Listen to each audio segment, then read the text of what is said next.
Hosted by you/Bon Not all of the events that have happened will be included to maintain my anonymity, so forgive me for any gaps.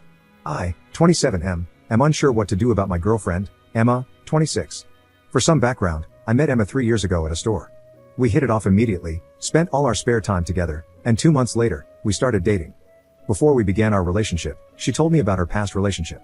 Her ex-boyfriend was verbally, emotionally, and sometimes physically abusive.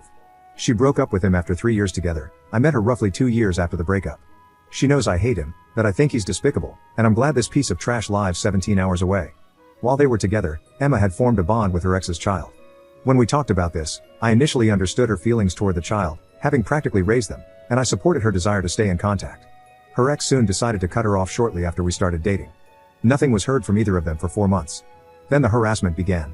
He would blow up her phone with sexist jokes, accuse her of being a bad person, claim he knew she'd mess up her current relationship, the list goes on. I told her this was unacceptable and to block him, and she agreed, doing so immediately. Now we come to the present. We were in bed, and I'll mention that she has me check her phone if it goes off in case it's her parents, as they're getting up there in age and we help out at their house quite often. Her phone goes off, I check it, and it's him. I shouldn't have, but I checked the message, and it opened the whole conversation. They're chatting as if they're good friends. I'm confused because I've lost count of how many times she's told me she hates him and doesn't want to talk to him ever again, the latest being just this past Saturday.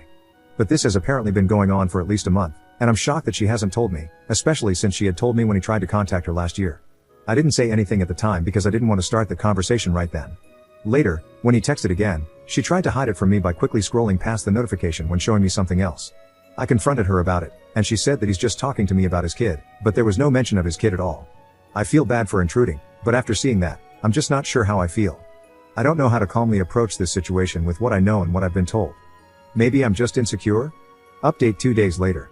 So, I'd like to thank the users who took the time to respond to my post. In short, we broke up.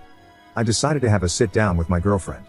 I asked her why she was really texting her ex, and she said that she needed someone to talk to about life and vent, and apparently, he's a better choice for that than I am. She also showed me all of the messages. She didn't bother trying to delete anything, as that would have been obvious. But he was clearly trying to drag her back or break apart our relationship, with subtle flirting and even some knight in shining armor nonsense. She told him she thinks I cheated in the past with my former boss because I sent her and my manager memes and often helped her and her wife with projects to make extra money while they prepared to sell their house. I read multiple messages from him about how he would have beaten me to a pulp if he were still in town, and how upset he was that he punched holes in his wall, the cheesy stuff. He claimed he would never cheat on her, even though he cheated twice, so I hope you all can see he's also a narcissist. He kept insisting that my helping them out was suspicious since I only did it on weekends, even though I always sent her pictures of the work I was doing, receipts for the supplies, and even footage of me working from their home cameras, which they have for their 3 dogs. There was never a question asked of me about what I was doing there, aside from what time I expected to finish, and I was usually done on time or early. Oh, and I didn't mention that she never told him we had sorted it out and that I had never actually cheated. She didn't say anything to dissuade him or diffuse the situation after he threatened me like that. Nothing, whether she thought it was serious or not. I was very upset by what I read. I felt like I had no value to her, that I wasn't trusted. No matter what I did for her, it seemed like I wasn't enough. I pressed her, telling her she had 2 options. Either she cuts him off and we go to therapy, or she can continue chatting with him and I walk away. Honestly, I should have just ended it myself, but I was curious to see what she would do. But it's over. She refused to cut him off, saying her only chance to talk to his child again is by talking to him. I told her that if a child who isn't even hers and a man who abused her are all she really cares about, then good luck with that. I grabbed my stuff and left. Rude? Yeah, I let my emotions get the best of me. I called her parents and ended up telling them we've split. They're great people, and they told me they're sorry things turned out this way. They even invited me out for dinner on Friday, just me and them, so I can pick up some tools I loaned them and talk more about it. I thought about declining the dinner, but her mom is too sweet for her own good, and her dad and I always have a blast having a drink together. So, I'm going on Friday.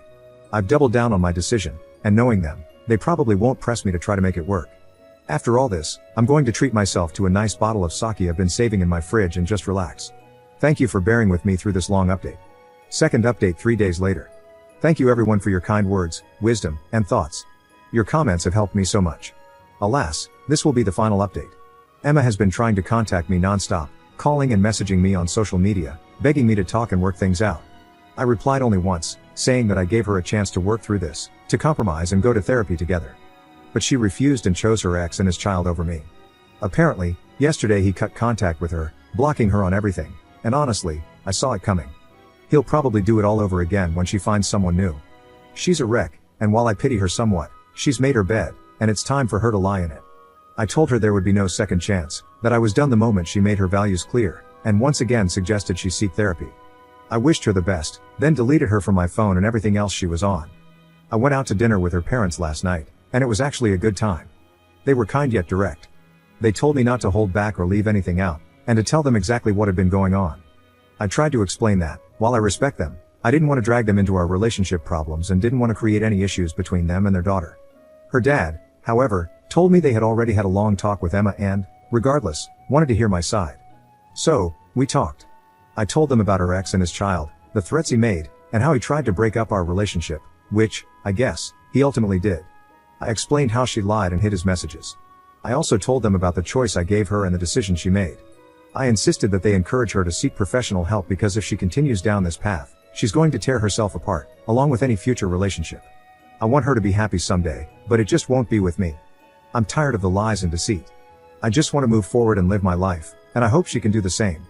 Their response wasn't exactly what I expected. They apologized to me for her actions and said they were disappointed that things turned out the way they did, but they supported my decision to walk away. Honestly, I had expected them to ask me to talk to Emma and try to move past it, but there wasn't even a hint of that.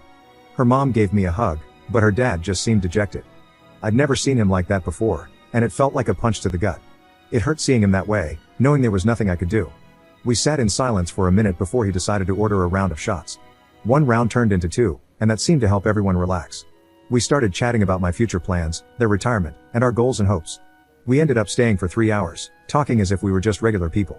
Despite the hurt, I had a great time. We cried a few times, but we also laughed and reminisced about the times we made fools of ourselves. When we were about to part ways, her dad gave me a bone-crushing handshake and then, to my surprise, pulled me in for a hug, which her mom quickly joined. This man had never hugged me before, so it really caught me off guard. They told me to take care of myself, eat healthy, avoid drowning myself in booze, and just focus on getting through the days. They also said they're going to explore therapy options for Emma and recommended I do the same, which I think I will. They handed me a bag with my tools, said they're going to miss me, and wished me the best. I said my goodbyes, and we parted ways. I feel like a huge weight has been lifted, both off my chest and shoulders. I've decided to take a break from dating. One day, I'll find someone, but that's on the back burner for now. To others who may be going through similar situations, talk to your partners. If you've only talked about going to therapy, schedule a session. If not for both of you, then do it for yourself. Do not sacrifice your mental or physical health for the sake of a relationship. If it's not healthy, and attempts to improve the relationship fail, walk away. I know for many it's not that simple, but ask yourself, when will enough truly be enough for you?